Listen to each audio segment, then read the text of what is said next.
Let me ask you something. What if the very people who raised you, the ones who told you they loved you unconditionally, were actually the ones holding you back? Because here's the uncomfortable truth. Sometimes love isn't nurturing. Sometimes it's used as a leash. Most of us were taught from a young age that family is everything, that no matter how they treat you, you should forgive, that loyalty means staying silent, even when it hurts, that love means endurance, even when the cost is yourself.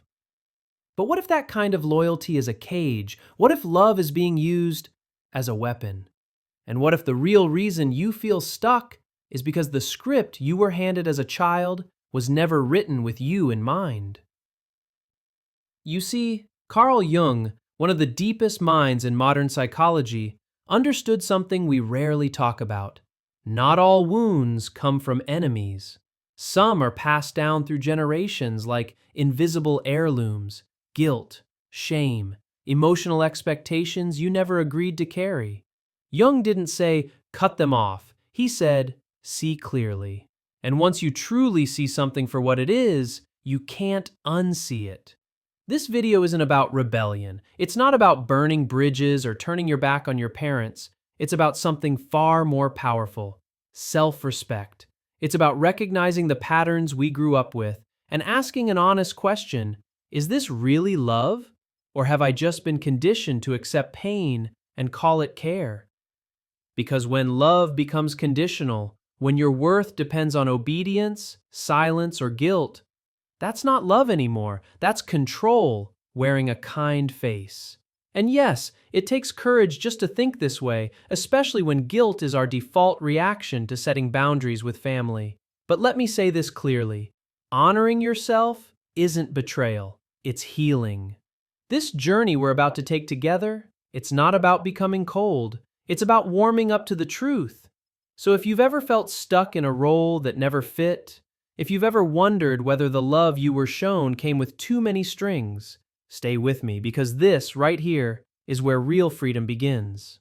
Let's talk about something most people never want to admit out loud. Sometimes the people who say, "I love you" the most are the ones who use that love to control you. It starts subtly. If you really cared about me, you'd do this. You're hurting me by living your own life. You're being selfish. It doesn't always come with yelling. Sometimes it comes with tears, with guilt, with silence so heavy it makes you question whether you're doing something wrong just by being yourself. Carl Jung had a term for this.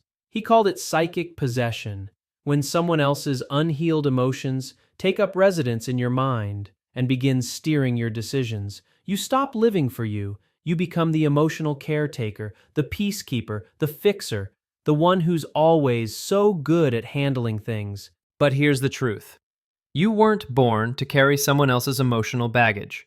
Maybe it's your mother, your father, your partner, people who genuinely believe they're helping you by keeping you close, by giving advice, by warning you against every choice that threatens their sense of comfort. But often, what's underneath that concern is fear. Their fear, not yours. You don't have to hate them. This isn't about blame, it's about clarity. Because once you see the pattern, how guilt is used to keep you small, how love is dangled like a reward for obedience, you can begin to break free. And freedom doesn't always look like cutting people off. Sometimes it's as simple and as hard as saying, "I hear your feelings, but I will not abandon myself to soothe them."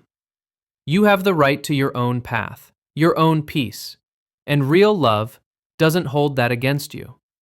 So if this resonates with you, if something inside you has been quietly whispering that this isn't what love is supposed to feel like, listen. That voice is your clarity. That voice is your beginning. Have you ever been told, "Don't talk like that"? Or, "Why do you have to be so different?" Not in anger, not in rage, but in disappointment, in quiet shame. That kind of message doesn't have to be loud to be damaging. It creeps in silently, shaping who you think you're allowed to be. Maybe you loved art, or you asked hard questions, or dressed differently, and someone in your family, out of fear, tradition, or control, gently pushed you back into their mold. They didn't yell, They shamed. They smiled while telling you to be smaller. Carl Jung spoke of a process he called individuation, the journey of becoming whole, becoming your true self. But that journey is often blocked by the people closest to us. Why? Because your freedom reminds them of their fear. Your individuality exposes what they've repressed.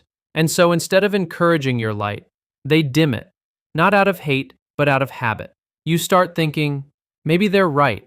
Maybe I'm too much. Maybe I should just stay quiet and blend in. But here's the truth. You were never meant to fit into someone else's comfort zone. You are not here to be a mirror for someone else's security. You are not a character in their story. You are here to write your own. Jung once said, "The privilege of a lifetime is to become who you truly are." But for many of us, that privilege is hidden behind years of silence, self-editing, and trying to earn acceptance by being someone we're not. And that's not living. That's surviving. So if you feel like you've been edited by the people who claim to love you most, this is your reminder. Real love doesn't require you to shrink.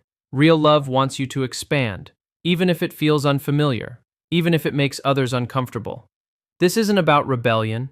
It's about returning to who you were before the world told you who to be. Have you ever had someone tell you, "I'm just saying this because I care," right after they cut you down? Maybe it sounded like, "I just don't want you to make a mistake," or "You're too sensitive, don't take it so personally." On the surface, it sounds like love, like concern, but it doesn't feel like love, does it? It leaves you second-guessing yourself, shrinking, wondering why their honesty always seems to leave a bruise. Carl Jung had a name for this kind of pattern. He called it the shadow, the dark, unconscious parts of ourselves we refuse to face. And here's the hard truth. When someone constantly criticizes you, they may not be talking about you at all. They're often projecting, taking what they can't stand in themselves and placing it on you. Think about it. When they say, "You'll never succeed doing that," maybe they're echoing their own unrealized dreams. When they say, "You're not strong enough," maybe it's their own fear of failure they haven't dealt with. And if you're not careful, that voice, the one that doubts you, shames you, holds you back, doesn't just come from them, it becomes yours. That's what makes this so dangerous. Because once their inner critic becomes your inner voice, it's no longer just projection, it becomes your reality. Jung believed that awareness is the key. He said, everything that irritates us about others can lead us to an understanding of ourselves. But that only works if we stay conscious, if we stay awake to what's truly ours and what we've unconsciously inherited from others. You don't owe anyone access to your dreams, your growth, or your identity, especially when they use their concern as a weapon. Yes, you can love someone deeply and still say, "I will no longer play the role you've written for me. I am not your failure. I am not your fear." You are not here to be someone else's emotional mirror. You're here to be free. Have you ever heard something like this? "After everything I've done for you, how could you do this to me?" Or maybe, "If you walk away, it'll break my heart." It sounds like love. It sounds like care. But what it really is guilt wrapped in affection. A subtle message that your growth is a betrayal. Carl Jung understood the power of guilt, especially when it's handed down by those we feel indebted to, our parents, siblings, elders, and it's powerful because it doesn't come from strangers. It comes from the people who gave us life, who made sacrifices, who meant well. But here's the trap. Guilt like this doesn't ask you to reflect.